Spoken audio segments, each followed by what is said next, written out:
Are you ready? All right. Good morning.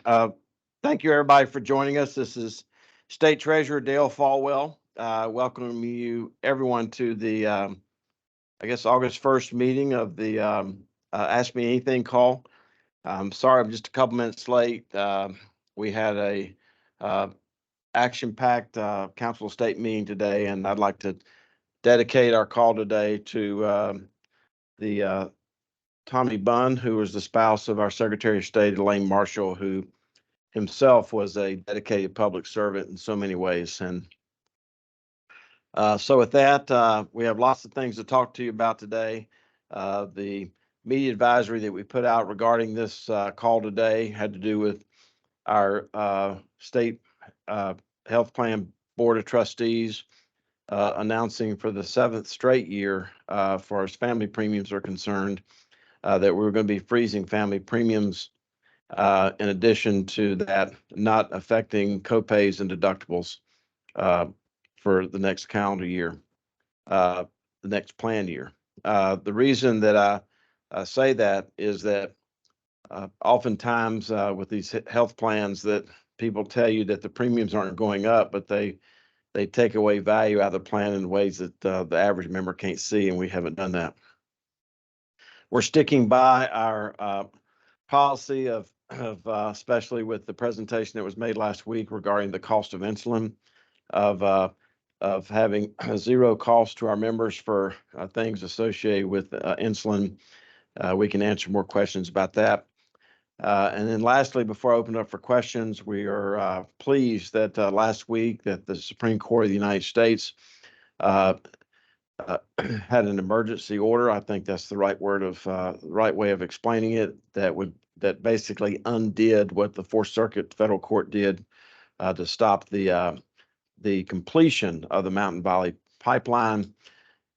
The reason that should matter to the people on this call is that when this pipeline was announced, I believe my numbers are right, the price of natural gas fell $1.76 in region 165, which is the natural gas region that this serves. And then when this filing was made at the Fourth Circuit, where they put a hold on all this, the price rose by 95 cents. My point of telling you that is that this is not emotional or political. It's just mathematical. We are at risk in this state as far as our lack of diversity for pipelines, and we're going to continue to work. And the reason this is of interest to me is, as the chair of the Local Government Commission, until we can get low-cost energy to especially the rural parts of our state, we're never going to have one North Carolina. So with that, I'd be glad to take any questions you might have. And I know there's going to be some questions regarding a study that just came out from WalletHub regarding healthcare systems. And with that, I'll call on who you may call on first. Good morning, Teresa. It's Treasurer Falwell, and you have the floor. Good morning, Treasurer. Thanks so much. Yes, getting to that WalletHub study about North Carolina being the 10th worst state for healthcare. Right. Big surprise for you, no surprise, and what are your thoughts? Well, it's no surprise to me, and I'm sure it's no surprise to you, Teresa, because you've been reporting on this for a long time, as well as other people that are on this call. We have seen the cartelization of healthcare in North Carolina, especially over the last 6 years. That's a very strong word, but if you go to the Webster's Dictionary, you will see cartel is defined as associations which are formed to restrict competition and or raise prices. Anytime that you have the cartelization of a product, it doesn't matter what that product is, typically the cartel controls the supply of their product, in this case through the certificate of need, which needs to be repealed immediately. Number two, they control the quality of their product. They control the access to their product. They control the price of their product. They control whether they break your kneecaps if you don't pay for their product. All these things that we've been talking about, Teresa, over the last 6 years are manifesting themselves into this report. And I will tell you, after being on some interviews about this particular subject on Mark Starling's show in Asheville this morning, that as bad as this is as a statewide statistic, It's even worse in Western North Carolina. After now we're going on the 4th birthday of Mission Health being taken over by HCA Healthcare. None of your readers, Teresa, consume healthcare. It consumes them. It's the leading cause, in my opinion, of bankruptcy in the United States in North Carolina. And you're going to see more and more reports out of us that show that this Wallet Hub report reflects what's happening to the average North Carolinian in terms of them not consuming healthcare, but having healthcare consume them. Anyone who has been pushing against our move toward transparency, toward having charity care equal the tax benefit that these quote nonprofits get, toward having the de-weaponization bill that's currently sitting in the House of Representatives of North Carolina, having passed the North Carolina Senate 48-0. That piece of legislation, Teresa, would catapult North Carolina to number 2 in the United States in terms of protecting the consumers, protecting the widows, protecting the widowers, and all the other consumers of healthcare in North Carolina. You know, with everything going on, passing that piece of legislation would take 5 minutes of legislative time to catapult us, to put us in a position of actually protecting the consumers. So I appreciate Wallet Hub coming out with this report, and it demonstrates that this is and continues to be like an onion. The more we peel it, the more we cry. Follow up. No, I'm good. Thank you so much. Laura? Good morning, Laura. Does anyone have a question? Good morning. Sorry, couldn't find my mute button. Okay. Can you speak to why do you think this is going back to the question about the state health plan and the premium staying the same? You know, obviously in a lot of other private plans, you know, people have seen, or nonprofit plans, there's non-public plans, have seen their premiums increase. To what do you attribute the fact that the state plan has been holding steady for 6 years? Great negotiations with I'll break these down in 3 different categories, Laura. Great negotiations with our Medicare Advantage product, which has about 145,000 people on it over the age of 65. That contract, a 5-year contract, is going to save over $1 billion over the 5 years. The basic plan cost our members nothing and cost the state health plan nothing. So that's number 1. That's $1 billion. Number 2 is that nearly $800 million of savings, which probably will work toward the $1 billion number from our renegotiated pharmacy benefit management contract with CVS Caremark. Number 3, which doesn't get reported on very often, Laura, is the dedication of the state employees who work in the state health plan to watch the pennies and the paper clips, who have partnered with state health plan directors and myself to save well over $100 million over a period of time, just in expenses of administering internally inside the state health plan. So it's a combination of those 3 things. We cannot renegotiate our Medicare Advantage contract at a premium below 0 and no cost to us. We've gotten all the juice we can out of our pharmacy benefit management. We think that there's always room for improvement, but we've cut all the expenses that we can inside the state health plan. The fact is that as long as the hospital cartel of this state continues to boycott the state health plan, the state employees, by not coming to the table and accepting 100% profit as a nonprofit entity, we're not going to be able to, it's going to be very difficult. The things that we've already done have put us in a position of freezing premiums. Laura, I just want to give you one more couple of sentences. Why should you care about that? The reason you should care about that is that we have entry-level people who come to work for the state of North Carolina who had to work 1 week out of every 4 to pay the family premium. And so we're not satisfied with freezing the premiums. What we actually want to do is we want to lower the premiums. And that, Laura, is so that we can get young, healthy people like yourself onto our plan to offset people my age. That's how self-funded insurance companies work. And I believe that by actually lowering the family premium, we could attract young, healthy people to the plan to offset people my age, which could make the plan sustainable going forward.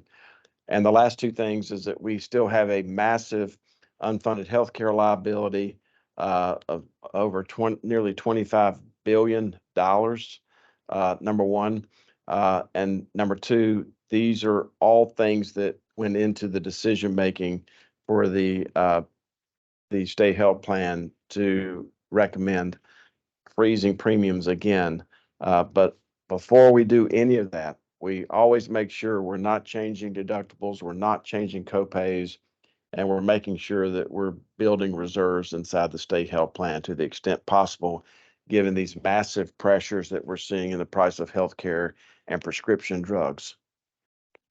Just a quick follow-up on that, and sorry. Yes. Yes. I'm sure you probably plotted all this out, but what effect, if any, do you expect Medicaid expansion to have on the state health plan and on the possibly on what you're talking about, the unfunded liability for the seniors? I can say that there's evidence in both directions about how Medicaid expansion has the potential in other states of actually increasing the cost of healthcare for self-funded plans like ours. We can give you some more studies about that. But I will say the most important thing for me to say in answering your question, Laura, is that Medicaid expansion is a revenue answer. The problem that we're facing with healthcare in North Carolina is a cost problem. It's very difficult to have a revenue answer to a cost problem. We need to focus on lowering the cost of healthcare, not just for the state employees, but all citizens across North Carolina.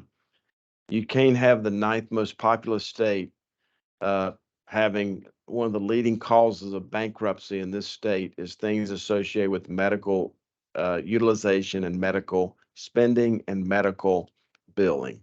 And that's my answer to the Medicaid expansion. I do not know at the end of the day how it's going to impact us. My fear is that this will result in some kind of cross subsidization by these hospitals so that they shift more cost onto the state employees.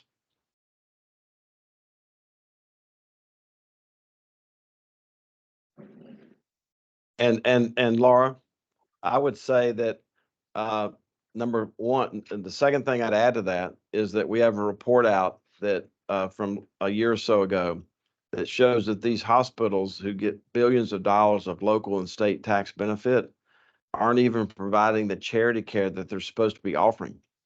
So when we talk about billing and all these other things, we're talking about people who could be going into bankruptcy who should have never gotten a bill to start with. If you look at our report card on that particular topic, which is on our website, I believe you'll see that only Wake Med, of all the ones that we were able to get actual information from, only Wake Med was doing a reasonably good job at matching the charity care with the tax benefit that they get.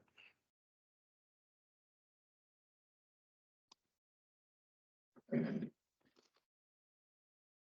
morning, Treasurer Falwell. Can you hear me? Yes. Hi, AP Yes. Dillon, North State Journal. I have a quick question for you about the third-party administrator changes. I know that 2 of the parties had filed legal challenges to it. One dropped it. I was wondering if you could give us an update on the legal happenings with that.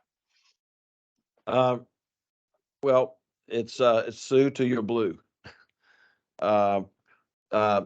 It's I don't know if they were joining us remotely, but it's it was very interesting to me that if my vision is good and my memory is correct, that at our state health plan board meeting last week, that after being married to a company for 44 years, and we're going to be married to them for another year and a half, that they did not even show up for the state health plan board meeting, if my memory is correct.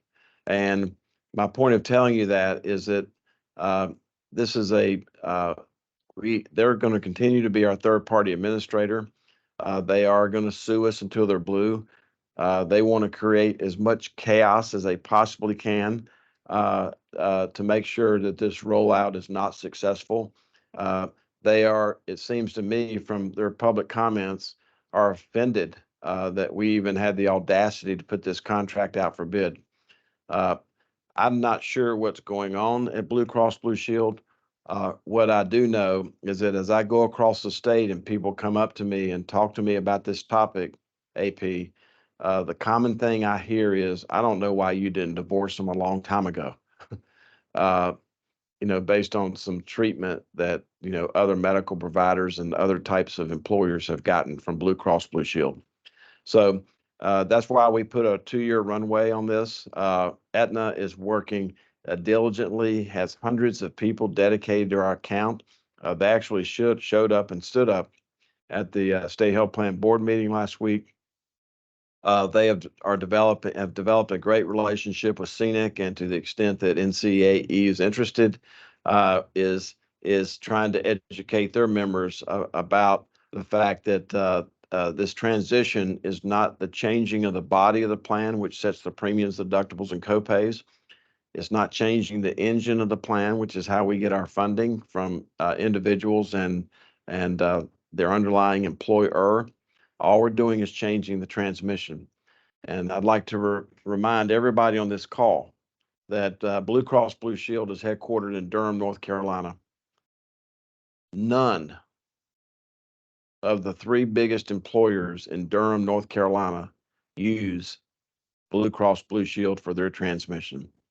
And I think that you'll possibly hear more news going forward about other folks as they look to make sure that they're getting the value that they deserve from their relationship with Blue Cross.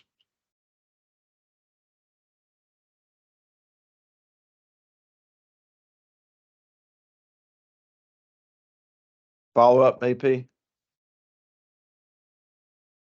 Nope, that's what I was looking for. Thank you. I left the Council of State a while ago and I saw a lot of scaffolding around the governor's mansion. Did you get all your questions answered? No, they're still not providing any of the details behind any of the repairs for me. Well, no Sunshine Award for them this year, right?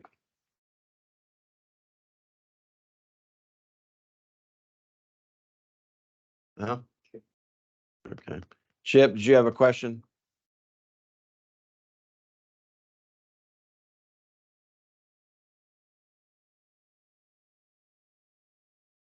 Anyone else have a question or a follow-up question?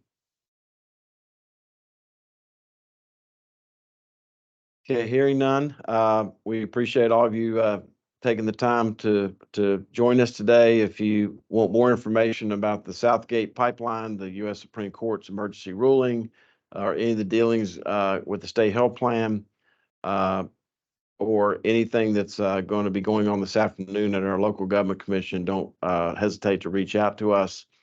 And I will close by saying we appreciate your interest in what's happening at the Office of State Treasurer, and appreciate you all putting this on your calendar and making the choice to join us today. Have a great week.